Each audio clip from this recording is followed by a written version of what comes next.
Hello viewers, उम्मीद है कि आप सब खैरियत से होंगे। आज का जो हमारा टॉपिक है वो है जी ग्लाइकोलिसिस, जिसे ईएमपी पाथवे या एम्डन मेरो बर्नास पाथवे भी कहते हैं। ये ग्लाइकोलिसिस कंपोज होता है टू ग्रीक वर्ड से, ग्लाइकस और लाइसिस से। ग्लाइकस किसे कहते हैं? स्वीट ग्लूकोज, और लाइसिस कहते हैं स्प्लिटिंग को। इसलिए हम डेफिनेशन अब देख लेते हैं। Glycolysis is the sequence of 10 enzyme catalyzed reaction that convert glucose into pyruvate with the simultaneous production of ATP। कहता है कि ग्लाइकोलिसिस में एक ऐसा प्रोसेस है जिसमें ग्लूकोज कन्वर्ट होता है pyruvate with simultaneously production of ATP, जिसके साथ प्रोड्यूस होता है एटीपी। यानी कि ये प्रोसेस है जिसमें पायरुवेट फार्म होता है और एटीपी भी फार्म होता है। कहता है कि ये 10 एंजाइम कैटालाइज रिएक्शन है, यानी कि इसके रिएक्शन जो है वह 10 हैं। अकरेंस देख लेते हैं, ये होता किधर है।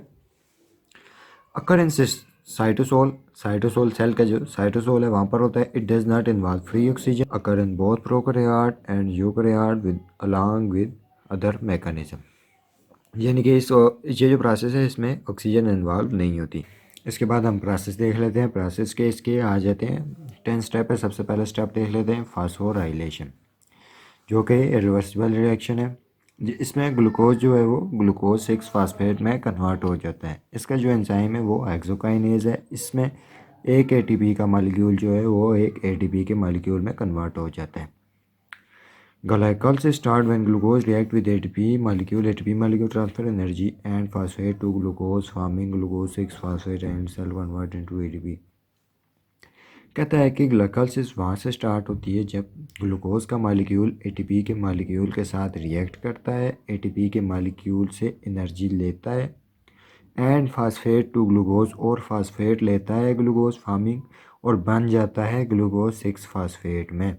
यानी कि एक ग्लूकोज मॉलिक्यूल जब एक ग्लूकोज 6 फास्फेट में कन्वर्ट होता है तो वो एक फास्फेट और एनर्जी लेता है एटीपी से, और एटीपी जो है वो एडीपी में कन्वर्ट हो जाता है, convert into ATP.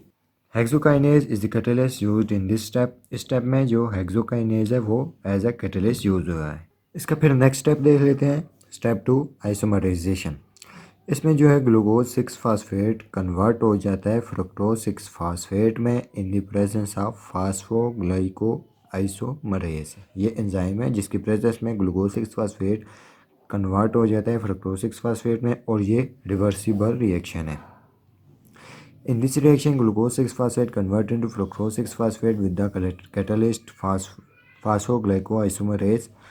This is reversible arrangement of rearrangement of chemical structure, यानी कि ये reversible reaction है।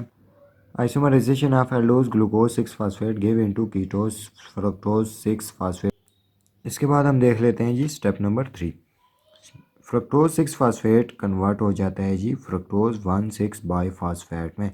ये भी इरिवर्सिबल प्रोसेस है। इसमें एक एटीपी का मॉलिक्यूल यूज़ होता है जो कन्वर्ट हो जाता है एडीपी में, और इसमें जो एंजाइम यूज़ होता है वह फ्रक्टोज एंजाइम यूज़ इसमें जो होता है इस रिएक्शन में।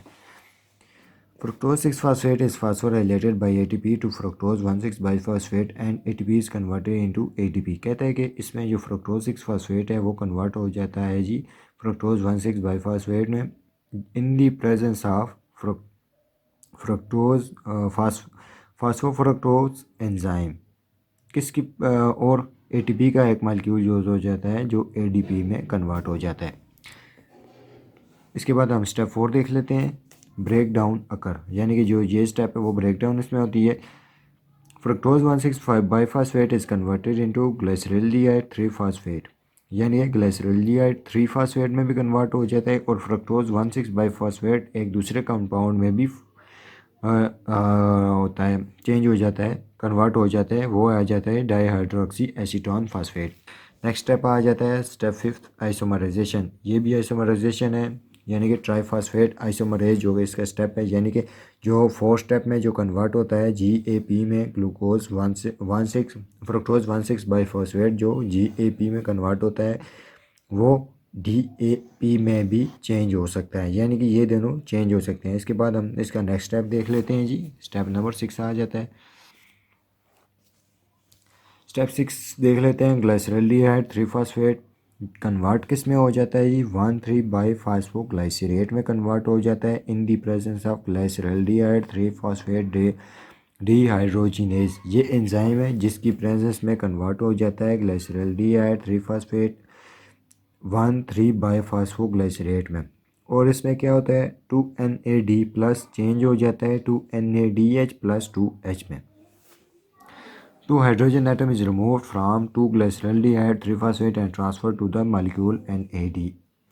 कहता है कि जो दो हाइड्रोजन के एटम हैं वो ग्लाइसरल्डिहाइड 3-फॉस्फेट से निकलते हैं और जब वो कन्वर्ट होता है और चले जाते हैं जी NAD पर, जो कि NADH में कन्वर्ट हो जाता है। इसके बाद हम इसका नेक्स्ट स्टेप देख लेते हैं। स्टेप 7 आ जाता है।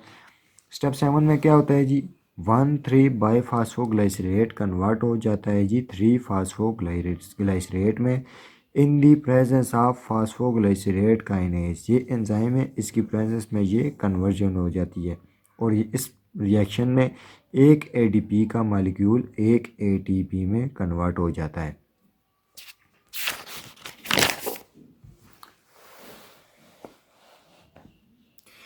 Each molecule of 1,3-biphosphoglycerate transfer high energy phosphate to ADP and its cell change into 3-phosphoglycerate along with formation of ATP।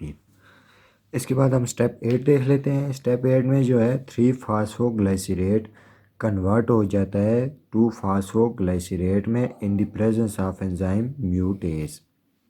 3-phosphoglycerate is converted into 2-phosphoglycerate in presence of mutase enzyme।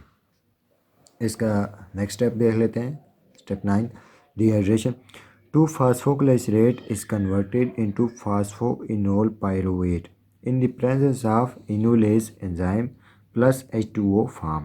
In this step 2-phosphoenol glycerate is converted into PEP plus water in the presence of enolase enzyme।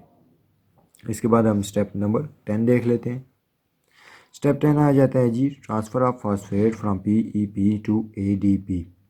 यानी कहता है कि PEP convert हो जाता है pyruvate में in the presence of kinase और एक जो ADP का मॉलिक्यूल है वो ATP में आ जाता है। और ये जो प्रोसेस है ये भी इरिवर्सिबल प्रोसेस है। सिग्निफिकेंस ऑफ ग्लाइकोलिसिस, यानी कि ये कितना इम्पॉर्टेंट है। Glycolysis pathway energetics occur in prokaryotes plus eukaryote along with different other mechanism। यानी कि प्रोकैरियोट में भी होता है, यूकैरियोट में भी होता है, दूसरे जो प्रोसेस होते हैं उनके साथ। occur in cytosol and very important process in organism that do not have mitochondria। यानी कि कहता है कि उन ऑर्गेनिज्म में जिनमें माइटोकॉन्ड्रिया नहीं है उनके लिए ये बहुत इम्पॉर्टेंट प्रोसेस है, क्योंकि ये होता है साइटोसोल में और वो इसी प्रोसेस से एनर्जी गेट करते हैं। The end product is pyruvate which act as a intermediate of various pathway. Example fermentation, gluconeogenesis. कहता है कि जो एंड प्रोडक्ट है वो पायरुवेट है जो कि इंटरमीडिएट, यानी कि इंटरमीडिएट वो होता है जो कि दूसरे प्रोसेस की बेस होती है, यानी कि रॉ मटेरियल उसका होता है, यानी उससे दूसरा प्रोसेस शुरू होता है या फिर उससे जो नेक्स्ट रिएक्शन है वो बनता है या शुरू होता है। कहता है कि इसमें फर्मेंटेशन में भी ये यूज़ हो सकता है पायरुवेट, ग्लाइकोनियोजेनेसिस में भी। ग्लाइकोनियोजेनेसिस क्या है, ये इसी का ही रिवर्स होता है जिसमें ग्लूकोज की फॉर्मेशन होती है। ग्लाइकोलिसिस क्या होता है, ग्लाइकोलिसिस में लाइसिस होता है, ब्रेकडाउन होता है, और ग्लाइकोनियोजेनेसिस में फॉर्मेशन होती है ग्लूकोज की। Energy used by cell obtain from glycolysis, यानी कि कहता है सेल यूज़ करता है एनर्जी वो ऑब्टेन करता है ग्लाइकोलिसिस से ग्लूकोज के ज़रिए। It is first main metabolic pathway that produce energy in the form of ATP। कहता है कि ये पहला मेटाबॉलिक pathway है, यानी कि जो उसकी मेटाबॉलिज्म स्टार्ट होती है उसका जो पहला होता है प्रोसेस वो ये आ जाता है जिसके ज़रिए सेल जो है एनर्जी गेट करता है ATP in the form of ATP में। उम्मीद है कि आपको ये वीडियो पसंद आई होगी। हमारे चैनल को सब्सक्राइब, लाइक और कमेंट करना ना भूलिएगा।